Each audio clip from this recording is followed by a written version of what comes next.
இயேசுவின் நாமத்தினாலே நீர் பேசும், நாங்கள் கேட்கட்டும். கர்த்தருடைய வல்லமையான கரங்கள் மத்தியிலே அசைவாடுவீராக. தேவ கிருபை தாங்கட்டும்.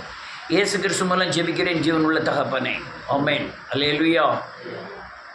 நன்றியோடு துதிக்கிறேன் இயேசுவின் நாமத்தினாலே.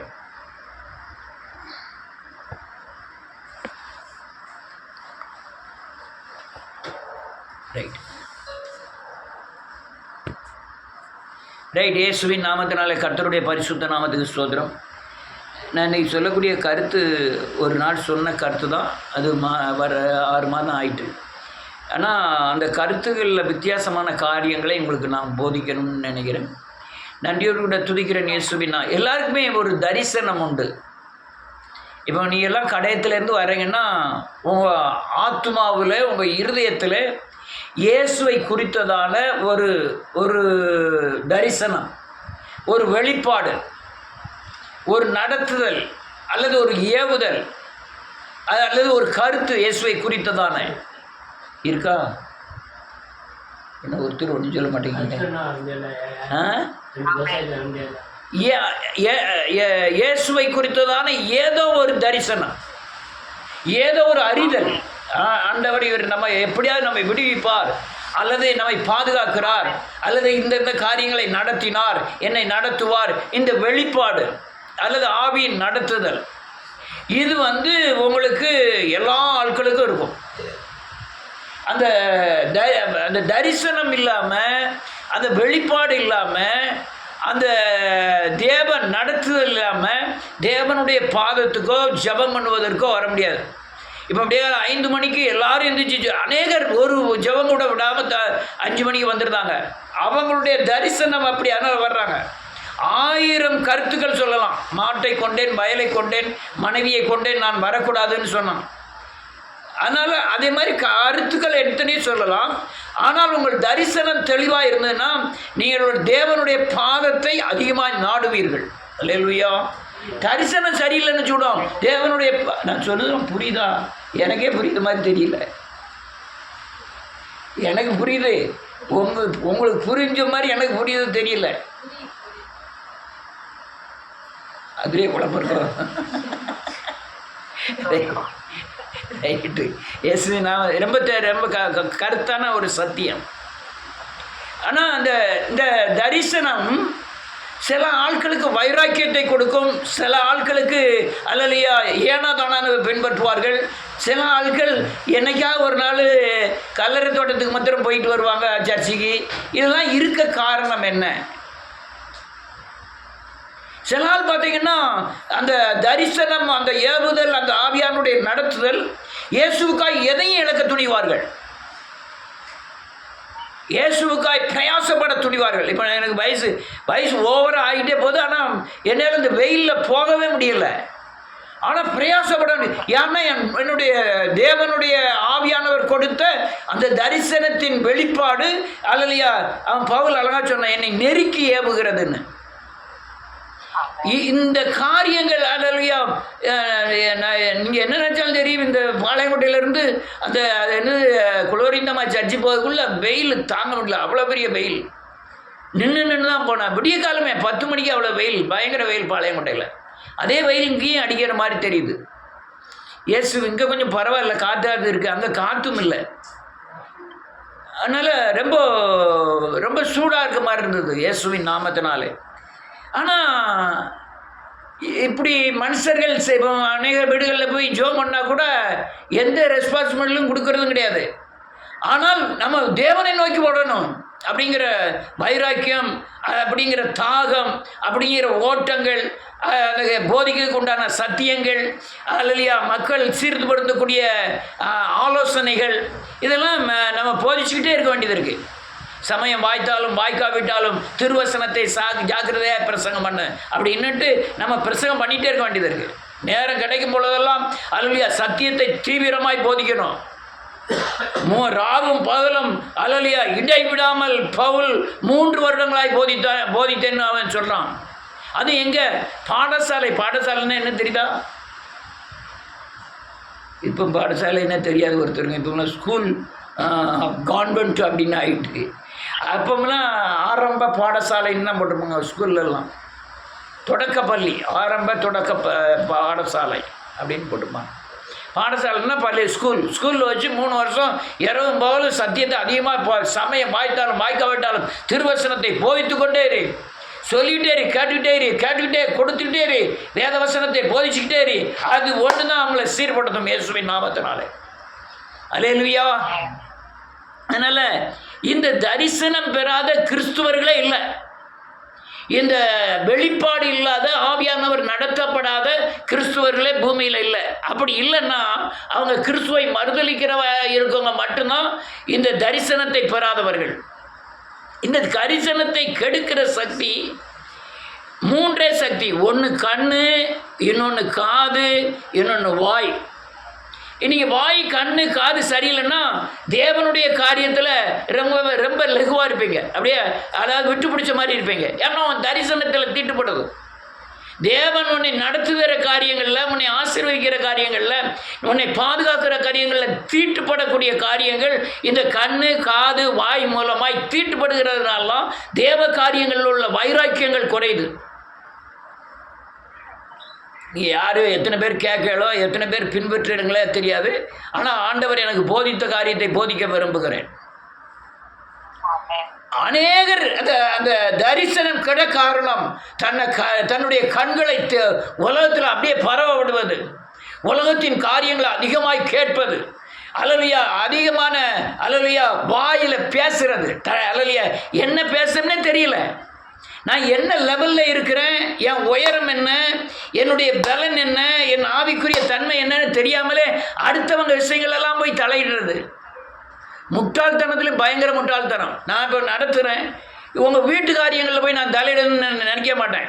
ஆனால் இயேசுவுக்கும் உங்களுடைய வீட்டு காரியங்களை செய்கிற கிரியைகளுக்கும் சம்பந்தம் ஆனால் தான் அந்த வீட்டு காரியங்களை குறித்து நான் பேசுவேனே தவிர மற்ற வீட்டு காரியங்களை நீங்கள் எதையும் செஞ்சுட்டு போங்க, எனக்கு பிரச்சனை இல்லை.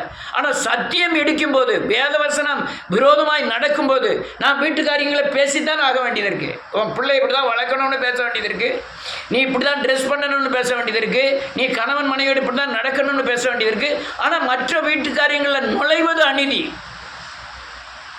அது தவறான. ஆனால் நீங்கள் சத்தியத்தின் வளர்ச்சிக்கு விரோதமான வீட்டு காரியங்கள் இருந்தனா பேசணும்.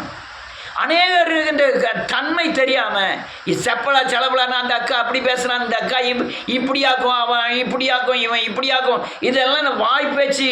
அல்லையா, யாக்கோபா கரெக்டாக சொன்னான், உன் நாவு நெருப்பு, உன் வாழ்க்கை சக்கரத்தை சுட்டரிச்சிடும். அவன் பெரிய பெரிய கப்பல்களை சின்ன சுக்கானால் திருப்புகிறது போல உன் நாவை திருப்பணும்னு சொன்னான் இயேசுவின் நாமத்தினால. அதனால் இந்த நாவு அல்லையா, அந்த கண், இந்த செவி என்ன செய்து உன் தரிசனத்தை கெடுத்து, தேவ ஆலோசனை தருவதை கெடுத்து, தேவ ஏவுதலை கெடுத்து, உன்னை பிசாசுக்குள்ளே கொண்டு போவதற்கு தீவிரப்பட்டு தேவன் மேலே இருக்கிற வைராக்கியத்தை குறைக்க நினைக்கிறான். எத்தனை பேர் சுடுதோ தெரியல, சுற்றாலும் நாம் பொறுப்பு இல்லை. உன்னுடைய எதிர்காலமே தேவன் அடுத்தெல்லாம் இருக்கு. உன்னுடைய எதிர்காலமே தேவன் ஏவுதலில் தான் இருக்கு. செவிடனான பிறகு தேவ ஏவுதல் கேட்காது. தேவ ஏவுதல் கேட்க காரணம் உன் கண்ணின் உலக பார்வை, உன் வாயின் உலக பேச்சுக்கள், அல்லையா கேட்டல் உலகத்தின் காரியங்கள். இதுதான் கெட்ட வார்த்தை ஒன்று உனக்கு வாயிலிருந்து புறப்பட வேண்டாம்னு சொன்னது. இந்த கெட்ட வார்த்தை மட்டுமல்ல, இயேசுவை தவிர நீ உலக காரியங்களை எவ்வளோ பேசுகிறீங்களோ அவ்வளோ கெட்ட வார்த்தைகள். அதனால் நீ இந்த அசுத்தமான வார்த்தை மட்டுமல்ல, தேவ பேச்சை தவிர மற்றது பேசினாலே அது கெட்ட வார்த்தைகள். இதெல்லாம் நீ நான் சொல்கிற அந்த 3 உறுப்பையும் நீ அடக்கலைன்னா உன் மனதில் இருக்கிற எண்ணங்கள் மாற்றப்படும், உன் எண்ணங்கள் தீட்டுப்படும். தீட்டுப்பட்ட உடனே தேவனுடைய பாதுகாப்பை நீ இழப்பாய். இப்போ கொஞ்சம் வார மாதிரி தான் இருக்கும், கொஞ்சம் சர்ச்சுக்கெல்லாம் வார மாதிரி தான், கொஞ்சம் ஜோமன் மாதிரி தான் இருக்கும், எல்லாம் கரெக்டாக தான் இருக்கும். போக போக சாரம் குறையுது, நமக்கே தெரியாது. உப்பு, ஒரு மூடை உப்பு உப்பாக தான் இருக்கும். ஆனால் உப்பு முதல்ல உப்பில் நல்ல எல்லாம் அந்த உப்பு தன்மைலாம் இருக்கும். போக போக உப்பு தன்மை குறைஞ்சிரும். உப்பு மூடை உப்பு மூடையாக தான் இருக்கும். உப்பை போய் போட்டால் உப்பு குறைக்கவே செய்யாது. அதனால் நீங்கள் இந்த இருதயத்தின் எண்ணத்தில் ஆவியானவர் ஏவுதலின் காரியங்களை இழந்துட்டீங்கன்னா நீ செல்லகாஸ். தள்ளப்பட்டவர்களாய் மாறிடுவீங்க. இந்த உலகத்தில் ஒடுக்கப்பட்டவர்களாய், தள்ளப்பட்டவர்களாய், அல்லையா பாதுகாப்பற்றவர்களாய் மாறிடுவீங்க. அதனால் என்னன்னா, உங்கள் கண்ணின் பார்வை நேர நோக்க கடவுது. தேவனை தவிர வேறு எந்த நோக்கமும் மீறாதபடி உன் கண்ணை தெளிவுபடுத்தணும். சத்தியத்தின் அடிப்படையில் கண்கள் அமையணும். ஆண்டவர் சத்தத்தை தவிர வேறு எந்த சத்தத்தையும் கேட்கறதுக்கு காதை அனுமதிக்கக்கூடாது. வாயின் வார்த்தை தேவனை மகிமைப்படுத்த தவிர, வேதவசனங்களை அல்லையா சொல்லுவதை தவிர, அல்லையா மற்ற எதையும் பேசக்கூடாது. நல்ல ஜெபம் பண்ணுவாங்க. 3 நாள் உபவாசம் போட்டு 3 ஆனது ஜெபம் முடிஞ்ச உடனே இவங்க கீழே உட்காந்து பேசுவாங்க. பார்க்கணும், பயங்கரமாக பேசுவாங்க. அவள் அப்படியா, இவ இப்படியா, அது அப்படியா. இதெல்லாம் உங்களை யார் பேச சொன்னா? இது நீங்கள் 3 நாள் உபவாசம் இருக்கிறதுக்கு உண்டான எல்லா பலத்தையும் இழந்துருவீங்க. அந்த 1 மணி நேர பேச்சு சர்ச்சை முடிஞ்ச உடனே ஆண்டவரை பற்றி பேசுகிறதே கிடையாது. என்னது பொல்லாப்பான பேச்சுகள், அநீதியான பேச்சுகள், அடுத்தவங்களை தாழ்த்துவதற்கு உண்டான பேச்சுகள். நான் காண எந்த ஜெபம் முடிஞ்சாலும் முதல்ல வீட்டுக்கு ஓடுறதுக்கு ரெடியாக இருப்பேன். எந்த ஜெபம் முடிச்சா நீ எத்தனை இடம் பார்த்துக்கலாம். முடிஞ்ச மறுநிமிஷம் இடத்த காலி பண்ண நினைப்பேன். உட்காந்து பேசணும்னு நினைக்க மாட்டேன். ஆனால் பலிபீடத்தில் இருக்கிறத நீ சத்தியத்தை அதிகமாக பேசணும்னு நினைப்பேன். சத்தியத்தில் ஆவியானவர் கொடுக்குற எல்லா வார்த்தைகளையும் உங்கள்கிட்ட விதைச்சிடணும். எப்படியாவது உங்கள் இருதயத்தில் விழுந்துடணும்னு நினைப்பேன். அதனால் இந்த கண், காது, வாய் இதை நீங்கள் சரியானபடி தேவனுக்காய் பயன்படுத்தலைன்னா உங்கள் எண்ணங்களில் அல்லையா தேவனுடைய கொடுத்திருக்கிற தரிசன வெளிப்பாடுகள், இருதயத்தின் எண்ணங்கள் உங்களை எல்லாமே தீட்டுப்பட்டுரும். அல்லேலூயா. ஒரு வசனத்தை வாசிப்போம். எசேக்கியேலின் புஸ்தகம் 40வது அதிகாரம்.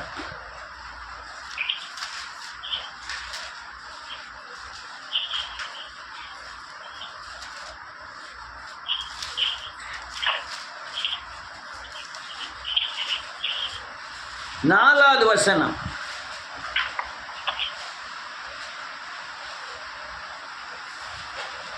அந்த புருஷன் என்னை நோக்கி,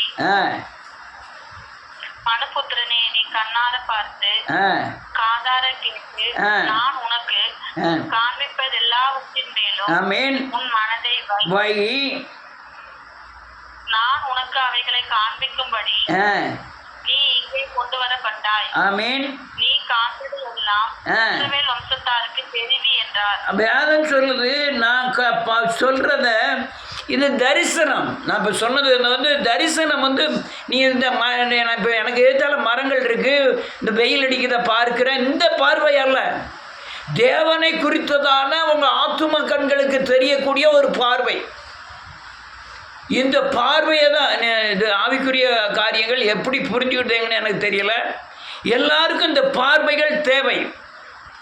நீங்கள் எந்த ஓட்டத்தில் ஓடுறீங்க, எதை நோக்கி ஓடுறீங்க, நீங்கள் ஓடுனதின் பலன் என்ன, நீ உங்கள் வளர்ச்சியின் பலன் என்ன, நான் தேவனை சேவித்ததுனால என்ன பலன் கிடைச்சிருக்கு, இதெல்லாம் உங்களுக்கு புரியணும். வேதம் சொல்லுது, அல்லையா உன்னை கொண்டு வந்து அல்லையா அந்த மனுபுத்திரனே, நீ கண்ணார பார்த்து காதார கேட்டு நான் உனக்கு காண்பிக்க எல்லாவற்றின் மேலும் உன் மனசை வையே, உன் எண்ணத்தை வையே, உன் இருதயத்தை, எண்ணத்தின் யோசனைகளை அது மேலே வையே. நான் உனக்கு அவைகளை காண்பிக்கும்படி நீங்கள் நான் எல்லாம் உனக்கு காண்பிக்கப்பட்டு தான் உனக்கு கொண்டு வரப்பட்டிருக்கிறேன். நீ ஆலயத்துக்கு வர்றன்னா அல்லையா நீ தேவ காரியங்களை புரிந்து கொள்ளும்படியாய், தேவ நடத்துதலை அறிந்து கொள்ளும்படியாய், நான் எந்த நோக்கத்தில் ஓடிக்கிட்டு இருக்கோம் அப்படிங்கிறத புரிஞ்சுக்கிடும்படியாக தான் நம்ம தேவ சமூகத்தில் வந்திருக்கிறோம். ஆலயம் என்பது 4 பேர் கூடுகிற இடமெல்லாம் வளர்ச்சியின் படிகள். ஆலயத்துக்கு எதுக்கு போகிறோம்? ஆவிக்குரிய வளர்ச்சிக்கு போகிறோம்.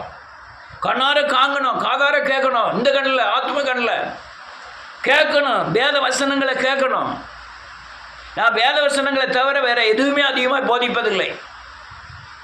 ஊர்கதையெல்லாம் எனக்கு பேசுறதுக்கு வரவும் செய்யாது. சில காரியங்கள், சில கதைகளை சொல்கிறது உண்டு. அதுவும் இப்போ தான் சொல்கிறேனே தவிர முந்தியெல்லாம் சொல்கிறதெல்லாம் கிடையாது. ஆனால் சில வசனத்தை உறுதிப்படுத்துவதற்காக, உலகத்தோடு ஒப்பிட வேண்டும் என்பதற்காக சில காரியங்களை போதிக்க வேண்டியதாக இருக்கிறது. ரைட்டு. முதல்ல கண்ணு ரொம்ப சுத்தமாக இருக்கணும். உன் கண்ணின் பார்வை நேராய் நோக்க கடவுது. உங்கள் ஆத்தும கண் தேவனை மட்டும் வேறு எதையுமே பார்க்கக்கூடாது. அப்போ கண்ணை மூடிட்டே பரிசான போயிடுவோமா? அது அல்ல. நான் என்ன நிலைமையில் இருக்கேன், நான் யாரை நோக்கி போய்கிட்டு இருக்கேன், என் தேவன் எப்படிப்பட்டவர், தேவனுடைய கிரியை என்ன, குடும்பத்தில் தேவன் என்ன கிரியை செய்துக்கிட்டு இருக்காரு, தேவன் செய்ய வேண்டிய காரியங்கள் என்ன. ஏதோ மூடர்கள் தேவனை சேவிக்கிற மாதிரிலாம் போயிட்டு இருக்க கூடாது. தேவனை நோக்கி போறோம்னா தேவன் என்ன செய்ய போகிறார். சும்மா வசனத்தை போதிக்கிறதுக்கு மட்டும் ஊழியக்காரன் அல்ல. எதிர்காலம் என்ன இருக்கிறது, நமக்கு முன்னால் என்ன வச்சிருக்கிறார், அதை அந்த தரிசனத்தோடு அந்த பார்வையோடு இவன் ஓடணும். இவன் கண்ணு சரியில்லைன்னா அல்லையா உலகத்தை பார்ப்பான், பணத்தை பார்ப்பான், இச்சையை பார்ப்பான், கண் பான்கிற இடமெல்லாம் ஓடிக்கிட்டே இருப்பான். அப்போ தரிசனத்தை இழந்து போவான், எண்ணங்களை இழந்து போவான், தேவன் நடத்தலை இழந்து போவான். நீ தேவனுடைய காரியங்களில் அந்த வைராக்கியம் இல்லைனாலே நீ இழந்து போவாய். என்னைக்கோ சாகுறதுக்கு இன்னைக்கு உயிர் கொஞ்சம் கொஞ்சமாக போய்கிட்டு இருக்குன்னு அர்த்தம். இல்லையா? எவ்வளோ தூரம் புரியலைங்கிறது தெரியல. தேவன் மேலே வைராக்கியம் வேணும். அல்லையா? ஆண்டவர் மேலே வைராக்கியம் இல்லைன்னா உன் கண் அடைக்கப்பட்டிருக்குன்னு அர்த்தம். ஒரு வசனத்தை வாசிப்போம். லூக்கா எழுதின சுவிசேஷம்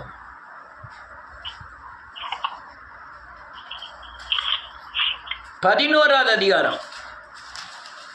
கொஞ்சம் வேகமாக முடிக்கணும். இயேசுவின் நாமத்தினாலே சோதரம். லூக்கா 11வது அதிகாரம் 33வது வசனத்திலிருந்து. ஒருவன் விளக்கை கொளுத்தி மறைவிடத்தில் ஆகாது மரக்காலின் கீழேயாவது வைக்காமல், ஆமென், உள்ளே வருகிறவர்கள் வெளிச்சம் காணும்படி அதை விளக்கு தண்டின் மேல் வைப்பான். ஆமென். கண்ணானது சரீரத்தின் விளக்காய் இருக்கிறது. ஆமென். செல்வாய் இருந்தால் சரீரம் முழுவதும் வெளிச்சமாய் இருக்கும். கண் கெட்டதாய் இருந்தால் சரீரம் முழுவதும் இருளாய் இருக்கும். ஆகையால் உன்னில் உள்ள வெளிச்சம் இருளாகாதபடி எச்சரிக்கையாயிரு. உன் சரீரம் ஒரு புறத்திலும் இருள் அடைந்திராமல் வெளிச்சமாக இருந்தாமல் ஒரு விளக்கு தன் பிரகாசத்தினாலே வெளிச்சம் கொடுக்கிறது போல உன் சரீரம் முழுவதும் வெளிச்சமாய் இருக்கும். ஆமென். வேதம் என்ன சொல்லுது? என்ன எப்படி புரிய போறீங்களா தெரியல. உன் ஆத்தும கண் தெளிவாக இருந்தால் உன் சரீரத்தில் பாவம் இல்லாதபடி இயேசுவின் சாயலுக்கு ஒப்பாய் உன் சரீரம் மாறும். இது அநேகருக்கு சாட்சியாக இருந்து அநேகரை மீட்டெடுக்கக்கூடிய வெளிச்சமாய் மாறும்.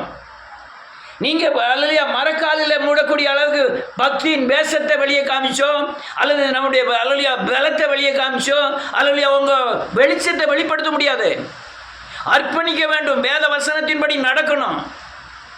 அநேக ஊழியர்கள் அல்லது நடிப்புகள் அல்லையா பக்தியின் வேஷங்கள், அநேக ஊழியர் மட்டுமல்ல விசுவாசிகள் அப்படிதான்.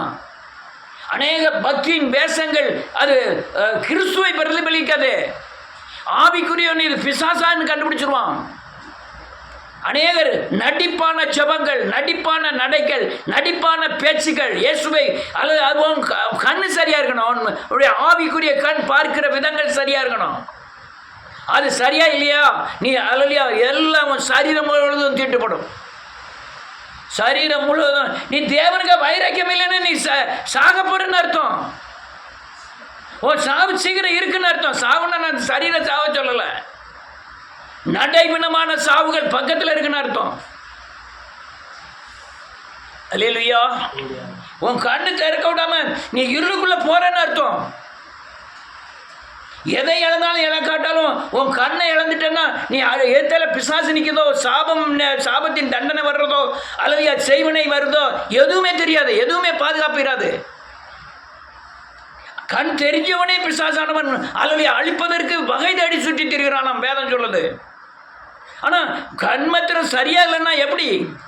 தரிசனத்தை இழந்து போய்வா, எண்ணங்கள் தீட்டுப்படும்.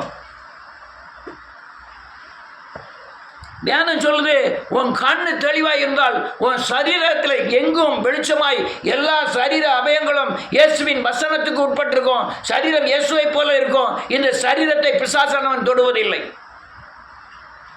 அநேகர் அல்லையா மரக்காலுக்கு கீழே மூடி வைக்கலான்னு பார்க்குறாங்க. நமக்கு போதும், நம்ம ஜோம் பண்ணால் போதும், நம்ம இது பண்ணால் போதும். இல்லை, நீ அடுத்தவனை பலப்படுத்தி கொண்டு வரணும். அல்லையா உன் வெளிச்சம் மற்றவங்க பிரகாசிக்க கடவுது. அநேகருடைய கண் தீட்டுப்பட்டிருக்கிறது. அநேகருடைய அந்த ஆவிக்குரிய கண்ணால் என்னன்னே புரியல. அது கொரிந்தியர்ல நல்ல எழுதிருக்கு. நேரங்களில் ஆவிக்குரியன் சகலதையும் ஆராய்ந்து நிதானிக்கிறான், ஆனால் அவனை ஒருவனாலும் நிதானிக்கப்படான். ஆவிக்குரிய கண்கள் திறக்கப்படணும்.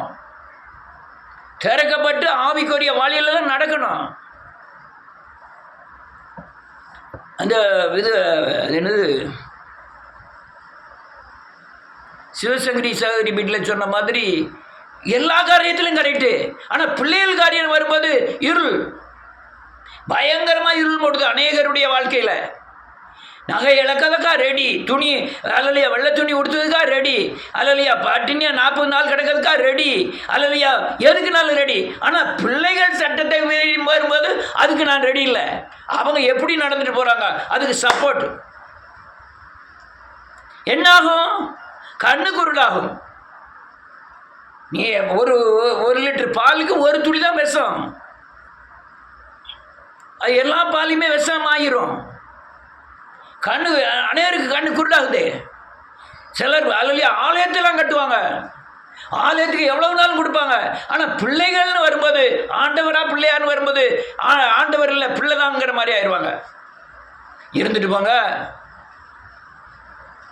இழப்பு யாருக்கு? நமக்கு தான். முதலாவது தேவனுடைய ராஜ்யம், அதுக்கப்புறம் தான் சகலமும் உங்களுக்கு கூட கொடுக்கப்படும். அடுத்தால நான் வேகமாக சொல்லி முடிக்கிறேன். இன்னும் எடுக்க வேண்டியிருக்கு, நேரம் இல்லை.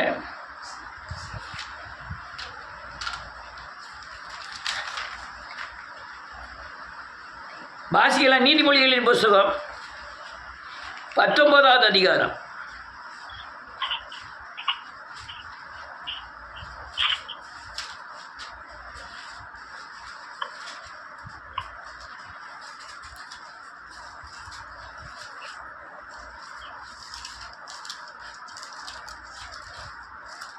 இருபத்தி 7வது வசனம். என் மகனே, அறிவை தரும் வார்த்தைகளை விட்டு விலக செய்யும் போதகங்களை நீ கேளாதே. சாட்சிக்காரன் நியாயத்தை நிந்திக்கிறான், துன்மார்க்கருடைய வாய் அக்கிரமத்தை விழுங்கும். ஆமென். போதும். வேதம் சொல்லுது, அறிவை தரும் வார்த்தைகளை நீ விட்டு விலக செய்யும் போதகங்களை கேட்கவே செய்யாத. போதகம்னா போதகர் போதிக்கிறது மட்டுமல்ல, அதாவது அறிவை தரும் வார்த்தைகள் வருகிற எல்லா அறிவை தரும் வார்த்தை எது? தேவனுடைய வார்த்தைகள். அதை கேட்குற போதகத்தை மட்டும்தான் நீ கேட்கணுமே தவிர அதை விளக்கக்கூடிய வார்த்தைகளை, வெளியிருந்து வர வார்த்தைகளை கேட்கக்கூடாது. நீ முதல்ல சலச்சலன்னு பேசுகிறதே தப்பு. அநேக காரியங்களை எவ்வளோ தூரம் நீங்கள் பேசுகிறீங்களோ, அடுத்தவங்க பேசுகிறத கேட்குறீங்களோ, உங்கள் செவி எது இனிக்க, எது அவங்களுக்கு அந்த கேட்குறதுக்கு விருப்பமாக இருக்குன்னு பார்த்தீங்கன்னா, தேவ வார்த்தையை காட்டிலும் உலகத்தின் வார்த்தைகள் தான் அதிகமாக இனிப்பாக இருக்கும். அடுத்தவங்க கெட்டுட்டாங்க, அடுத்தவங்க விழுந்துட்டாங்க, அப்புறம் அடுத்தவங்க போய் சொல்லிட்டாங்க, அடுத்தவங்க இப்படி செஞ்சிட்டாங்க, அது ரொம்ப இனிக்கும். யாரும் எப்படி செஞ்சுட்டு போகிறாங்க, அது நமக்கெல்லாம் தேவையில்லாதது. அவன் அப்படி பேசிட்டாலாமே, இவன் இப்படி பேசிட்டானாமே, அது அப்படி ஆயிட்டாமே, இதெல்லாம் உங்களுடைய அல்லையா செவியை தினாவற்றவர்களாய் மாற்றிடும். அந்த பேச்சையே கேட்கக்கூடாது, அந்த பேச்சையே கேட்கக்கூடாது. தேவனை விட்டு விலகக்கூடிய எந்த வார்த்தையும் நீங்கள் கேட்டீங்கன்னா நீங்கள் வீழ்ச்சி அடைவீர்கள். நான் நிறைய யூடியூப் பார்க்குறவன்னா அது சத்தியத்தை மட்டும்தான் அதிகமாக கேட்பேனே தவிர மற்ற எதையுமே தொடர்றதில்லை. ஆனால் நிறைய கேட்பேன் சத்தியங்களை இயேசுவின் நாமத்தினாலே. எனக்கு அல்லையா அநேக ஆலோசனைகள், அநேக தேவ வழிகள், அநேக துருப்புக்கள், அநேக மறை கருத்துக்கள், இதெல்லாம் எனக்கு நிறைய கிடைக்கும். அதை பார்த்துட்டு வந்து அங்கே பேசன்ட்டு இல்லை, ஆனால் அதில் ஒரு கருத்தை எடுத்துக்கிடுவேன். நீ எல்லாவற்றையும் சோதித்து பார்த்து நலமானவற்றை பிடித்துக் கொள்ளுங்கள் மேலே சொல்லுது. எது நலமோ அதை எடுத்துக்கொள்ளுவேன், எது எழுப்புதலோ அதை எடுத்துக்கொள்ளுவேன். நீ அப்படி சரியானபடி அநேகம் ஏகப்பட்ட இருக்க புஸ்தகம்லாம் நான் வாசி முடித்த புஸ்தகங்கள், இன்னும் ஏகப்பட்ட புஸ்தகங்கள் வாசிச்சிருக்கேன். எனக்கு எல்லா ஊழியர்களையும் யார் யார் எழுப்புதலுக்கு தகுந்தால்படி பேசியிருக்காங்களோ அதை மட்டும்தான் எடுத்து கேட்பேன், மற்ற எதுக்குமே கேட்க மாட்டேன். எவ்வளவு தூரம் நம்ம உலக வார்த்தைகளை கேட்குறோமோ அவ்வளவு உங்களை செவி திராவற்றவர்களாக மாற்றிடும். நிறைய காரியங்கள், உலக காரியங்களை பேசக்கூடிய ஜனங்கள் கிறிஸ்தவர்கள் அதிகம்.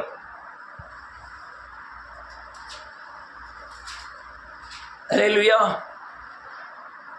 இன்னொரு வசனத்தை வாசிப்போம். 28வது அதிகாரம் நீதிமொழிகள் 28:9.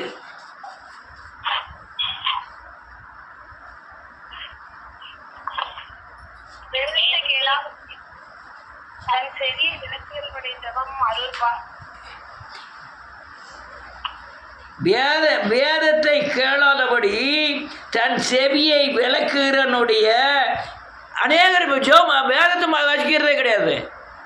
ஆனால் ஜெபமத்திரம் பயங்கரமாக பண்ணுறது, அது அப்படியாகும் இது இப்படியாகும், பெரிய பிரசங்கமே ஜெபம் பண்ணிடுறது. தாவீது அப்படி சொல்லியிருக்கான், ஆபிரகாம் இப்படி சொல்லியிருக்கான்ட்டு. வேதத்தை இங்கே கேளாதபடி என்ன அர்த்தம்? வேதத்தின்படி கேட்டு நடக்காதவருடைய ஜெபம் அருவருப்பானது. நான் ஏகப்பட்ட புக்கில் நோட்டை போட்டு எழுதிக்கிட்டே இருக்கேன், ஆனால் இரவும் பகலும் தியானமாக இருக்கிற மனுஷன் பாக்கியவான். அந்த எழுதிட்டே இருக்க காரணம் என்ன? எனக்கு அதிகமான காரியங்கள், ஆலோசனைகள், அநேக வழிமுறைகள் எனக்கு பிறந்துக்கிட்டே இருக்கும். வாசித்து வந்து உங்கள்கிட்ட ஒப்பிக்கிறது இல்லை, தியானம் பண்ணி அதை நடைமுறைப்படுத்தி உங்ககிட்ட கொண்டு வந்து ஒப்படைக்கிறேன். நீ செவியை இப்போ காத்துக்கிட்டியா, கண்ணை காத்துக்கிட்டா? நான் காத்துக்கொள்ளாமல் பேசுறது கிடையாது. நான் என் செவியை காத்துக்கிட்டேன். யார் பேசினாலும் சரி, எங்கள் வீட்டில் உள்ளவர்களே அல்லது அந்த வசனத்துக்கு விரோதமாக ஏதாவது பேசினா கூட என் செவிக்குள்ளே போகவே செய்யாது.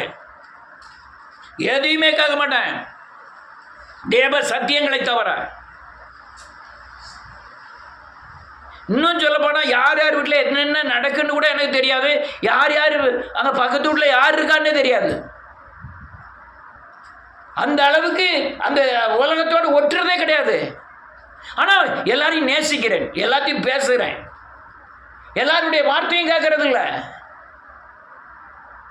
அல்லேலூயா. என்ன செய்யும்? தீட்டுப்படுத்தும். உங்க ஆத்மாவை தீட்டுப்படுத்தி தேவ ஆலோசனையை கெடுத்து தேவ சத்தியங்கள் உங்களுக்குள்ள ஆண்டவர் பேசணும்னு நினைக்கிற காரியங்கள் உங்களுக்குள்ள வராது. ஆண்டவர் உங்க தீமையில விட்டு விளக்கணும்னு நினைக்கிற காரியங்கள் உங்களுக்குள்ள வராது. தரிசனத்தை இழப்பீர்கள், எண்ணத்தில் தீட்டுப்படுவீர்கள். தேவ சித்தத்தை நிறைவேற்றுவதற்குண்டான எண்ணத்தை தான் தேவன் கொடுப்பார், அது தீட்டுப்படும். ஏன்னா வாயின் வார்த்தை 100 வசனத்தை வாசிப்போம், முடிப்போம். நீதிமொழிகளின் புத்தகம் 8வது அதிகாரம் 13வது வசனம்.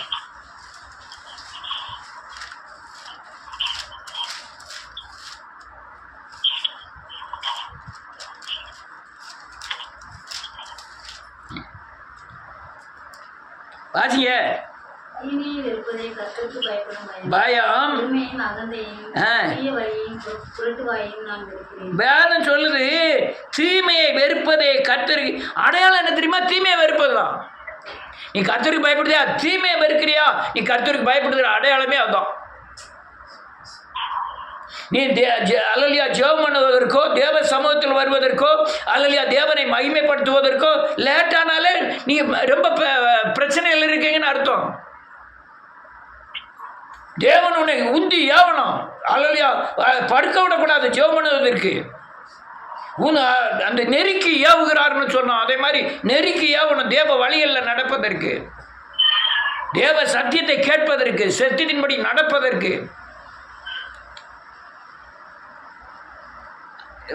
வேதம் உன்னதமானது.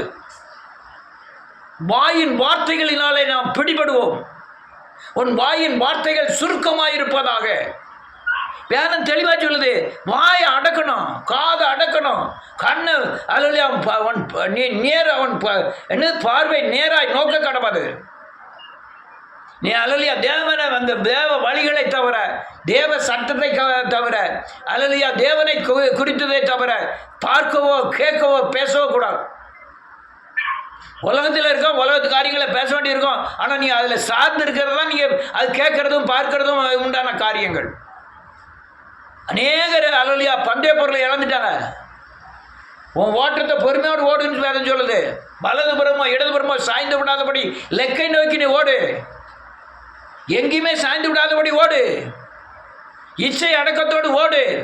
சுற்றி நெருக்கி நிற்கிற பாவங்களை உதறி தள்ளிவிட்டு விசுவாசத்தை தொடக்கிறவர் முடிக்கிறவருமாகிய இயேசுவை நோக்கி ஓடு. அதனால் ரொம்ப ரொம்ப முக்கியம் உன் தரிசனம், உன்னுடைய தேவன் நடத்துதல், தேவனுடைய பாதுகாப்பை இழந்து போகாமல் இருக்கணும்னா நீ கண்ணு காது வாயை சரியானபடி தேவனுக்கு பயன்படுத்தணும். அது இழந்து போனீங்கன்னா பாதுகாப்பை இழந்துடுவீங்க. அது நடத்துதலே தெரியாது. பரிசுத்த ஆவியானவர் உங்களிடத்தில் வரும்போது பாவத்தை குறித்தும் நீதியை குறித்தும் நியாயத்தை குறித்தும் கண்டித்து உணர்த்துவார். இந்த உணர்த்துகிற காரியங்களை கேட்குற காரியங்களை இல்லாமல் போயிடும். என் துணிகரம் கொண்டுரும் இறுதியை வந்து துணிகரம் கொள்ளும். நம்மள்தான் யாருமே கட்டிக்கிறதுக்கு யாரும் இல்லையே. என்ன சொன்னான்னா, யார் எப்படி பண்ணான்னா, நம்ம பாட்டில் போவோம் பப்போம் அப்படிங்கிற எண்ணங்கள் நமக்குள்ள ஆட்டோமேட்டிக்காக வந்துடும். சிலர் சொல்லுவாங்க, எங்கள் அப்பாவுக்கே பயப்படல, என் புருஷனுக்கே நான் பயப்படல, நான் ஏன் வேதவசனத்துக்கு பயப்படணும். நீ வேதவசனத்துக்கு பயப்படுதான் இயேசுக்கு பயப்படுறது. வேதவசனத்துக்கு பயப்படுதான் தேவனுக்கு பயப்படுறது. அதில் தான் உன் வாழ்க்கையே இருக்குது. உன் வாழ்க்கையே தேவ வார்த்தையில் தான் இருக்குது. வார்த்தை இழந்து போனீங்கன்னா வாழ்க்கை உலக வாழ்க்கையை இழந்து போனீங்கன்னு அர்த்தம். பணத்தோடு வாழ்வது பெரிய காரியம் இல்லை, செல்வந்தமாக வாழ்வது பெரிய காரியம் இல்லை. நீங்கள் குச்சி வீட்டில் இருந்தாலும் கஞ்சி குடித்தாலும் தேவனோடு வாழ்வது தான் உன்னதமான வாழ்க்கை. நான் இப்போ பேசுகிறது பைத்தியக்காரத்தனமாக கூட தோணலாம். ஆனால் உண்மையான காரியம், நீங்கள் கஞ்சி குடித்தாலும் குடிக்காட்டாலும் தேவனோடு சமாதானமாக வாழ்கிற வாழ்க்கை மட்டும்தான் சரியான வாழ்க்கை. அல்லேலூயா. இன்னொரு வசனத்தை வாசித்து முடிப்போம்.